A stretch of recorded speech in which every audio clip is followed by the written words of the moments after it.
from, Cameroon was actually central. Afrobeat.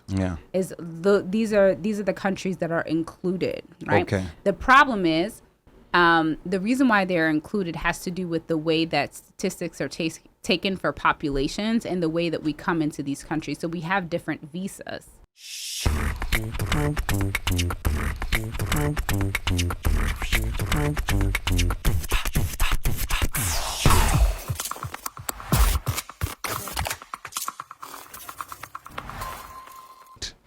Now, the story of Kenyan immigration to the U.S. is a tale spanning almost 70 years.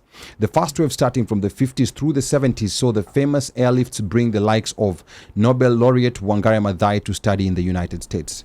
Now, the pre- and post-independence generation, according to the Migration Policy Institute, commonly came to the U.S. for higher education. They then returned to live and work in the newly formed republic. Other notable beneficiaries of the airlifts included former Vice President Professor George Saitoti and former cabinet ministers Arthur Magugu and Zachary Onyonka. Now, contrary to popular belief, the dad of the former U.S. President Barack Obama Sr. was not a beneficiary of the airlifts. He received private funding to attend the University of Hawaii. Now, coming to the 80s and 90s, the trend started shifting to permanent migration following factors that included a weak economy, corruption and violent conflicts around elections, and other issues that were happening at the time. Now, research also from the Migration Policy Institute indicates that the number of Kenyan-born residents in the U.S. in 1980 was less than 10,000, a number that pales in comparison to the current estimate of over 200,000 Kenyans. Now, a new wave of Kenyans attending U.S. colleges and beneficiaries of America's legal permanent residency programs also emerged starting from the mid-90s through the 2000s. Now, these newer generations that started raising families in the U.S. brought a new breed of American-born Kenyans who range in age currently from toddlers to grown adults in their mid-30s. Now, tonight, we are privileged to host a second-generation Kenyan, ANETTE Karanja, in studio, who's been here before. It's not her first time in Kilimanjaro. Now, Annette's family moved to Baltimore, Maryland in the mid-90s, where she still currently lives. She's a political activist who focuses on social justice and economic and political rights for immigrants. Now, Annette was recently appointed by Baltimore County Mayor Johnny O to the New American Task Force, so she'll tell us more about that a bit later. She also has a passion in political mobilization and assisting Kenyans access government services. Annette is here today to talk to us about misconceptions, assumptions, and blind spots that first-gen Kenyans have regarding her generation that was raised here in the United States. Annette, welcome back to Kilimanjaro Studios and welcome to the OneMicShow. Thank you so much. It's always a pleasure to be here. Okay, all right. We always love having you here because you always bring that fresh, different perspective from the energy that we typically have here. And you'll also remember that the last time you are here, that was back in October, I had a minor voice mishap. You did? Yes. Was it minor? It was minor.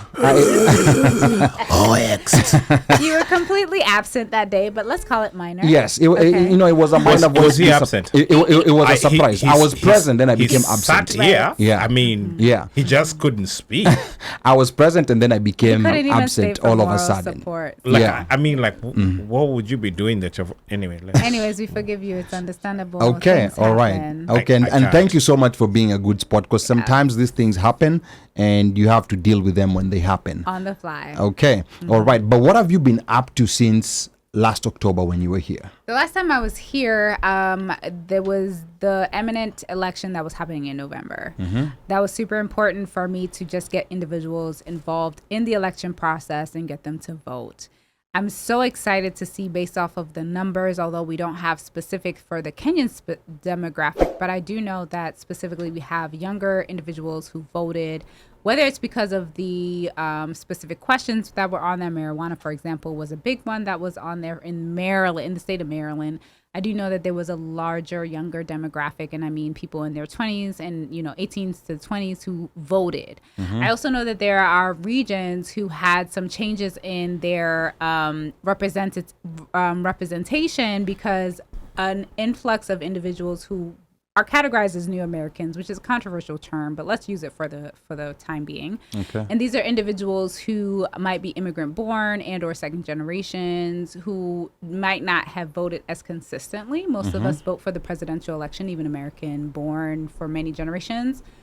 But this last election, we had an uptick in participation. And so that was very exciting to me because I know that it's small organizations such as Hakazetu, which I'm a part of, and other organizations promoting and educating individuals that allowed for new voters. And that's really my passion, is a new voter, someone coming out to the polls because your opinion matters. At the end of the day, if you don't vote, if you don't vote, there are people who are making decisions on your behalf. Okay. And I believe that you should have access to and or an understanding of how that process works. Okay, that's amazing. So you're involved in elections, and then you also got appointed to the new task force Yes. by Baltimore County Ambassador Johnny O. Just briefly tell us what the task force is about and how you got appointed. And are there any tenders for Kenyans? Okay, so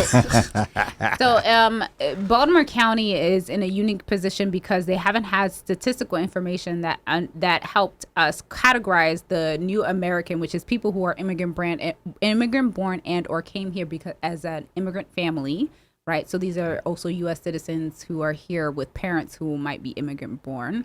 There hasn't been a significant statistical information to inform Baltimore County as to how large the demographic is and their contributions.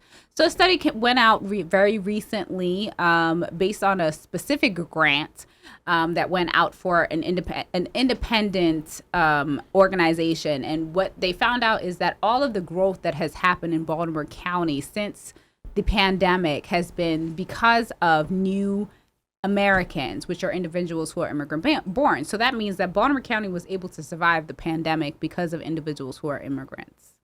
That is the reason why businesses have been able to flourish. Wow. That is the reason why the economy has not struggled very much. And this is a trend that is actually historically, in my opinion, something that you can predict, but that's a deeper conversation for another day.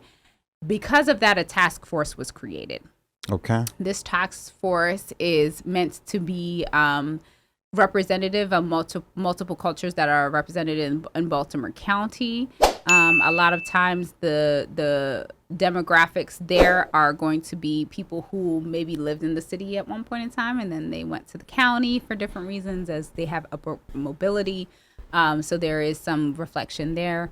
And that has been a really important position for me to be in because it gives the Kenyan demographic or the non-traditional African demographic, and what I mean by that is non-West African. Okay. Individuals who are not West African, the opportunity to have access to the input in which is going to dictate what type of legislation. Why are you skipping West African? Sorry for interrupting you. Because they are the typical demographics. So when you think of African, the statistics always include people who come from Nigeria, from Ghana, from, Cameroon, which actually is central. Afrobeat. These are the countries that are included, right? Okay. The problem is the reason why they're included has to do with the way that statistics are taken for populations and the way that we come into these countries. So we have different visas. You can have statistics that will tell you the amount of people who come into the United States on a student visa, but they're not going to be as specific as to the regions in which they come specifically from the African continent. Okay, that's interesting. And also I think Pablo Nzengu is coming in so early today. Pablo, welcome to the OneMicShow. And he's asking... That's our resident lawyer. Yeah, he's our resident lawyer. He's asking why there's hesitancy for Kenyans in the U.S. to be involved in political processes, briefly, before we get to the conversation of the day. Because for Kenyans, there is a uniqueness in the demographics that we have as far as, like our households, for example, you might have parents who are not green card holders. Maybe they came here on a student visa, H-1B, or whatever the case may be, right? And you have kids here. Those are U.S. citizens. So we have what we call mixed households, mixed status households, right? Okay. Being in that situation, it might be very uncomfortable for you to out yourself it might be very uncomfortable to have these conversations and to be politically involved, because maybe your children are the ones who are going to be voting, and they're the ones who are going to be voting on your behalf. And that's a very vulnerable place to be as a person who's supposed to be able to protect and provide all of these things for your children. But your children are the ones who are able to vote and you're not. And you might have legal status in this country, but that still doesn't mean that you have the ability to vote. So I understand that there are some social issues that cause us to not participate politically. If we had a conversation about this, however, like some other demographics do, some of people who come from Latin American countries or Spanish-speaking countries have these conversations within their households in a way that allows them to actually leverage those who have the voting abilities for the benefit of their community. And my goal is to have this conversation so that those of us who are able to be involved politically are able to advocate for their communities. But not only that, those of us who are not able to vote, I want us to understand what rights we do have within this country, because there are things that you can do to be politically engaged in your communities, whether it's your very small municipality, local level, and state level, and beyond.